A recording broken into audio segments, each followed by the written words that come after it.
Le patrimoine des ménages français était composé en 2018 de 60% d'actifs non financiers. Mais au juste, pourquoi parlons-nous d'immobilier? Tout d'abord, l'immobilier pèse lourd dans l'économie d'un pays.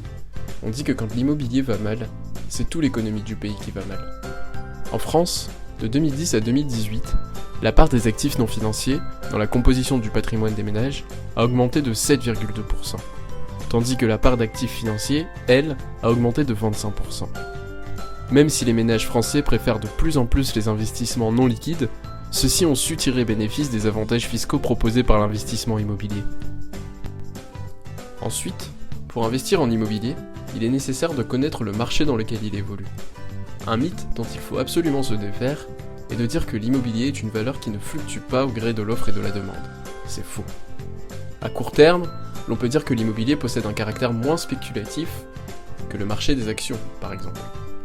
Mais ce sont justement ces différences qui doivent aiguiller le choix des investisseurs pour une meilleure diversification de leur portefeuille. Comme le dit l'adage, ne pas mettre tous ses œufs dans un même panier. Enfin, plus en détail, il existe deux grands types d'investissement immobilier. L'immobilier direct, avec l'achat d'un bien, directement, par le particulier pour son propre usage, ou pour en tirer des bénéfices dans la location.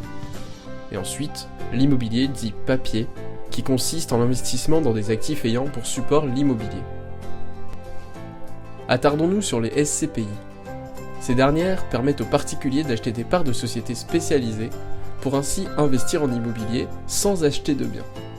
Les SCPI ont de nombreux avantages, comme le coût moindre à l'entrée ou encore la sécurisation de la perception du revenu, en général trimestriel. Pour conclure, l'immobilier possède des caractéristiques bien différentes du marché des actions. Les prix fluctuent, comme sur n'importe quel marché, mais cette fluctuation est causée par des facteurs complètement différents. L'immobilier doit être, selon nous, un moyen comme un autre de diversifier le patrimoine financier d'un particulier.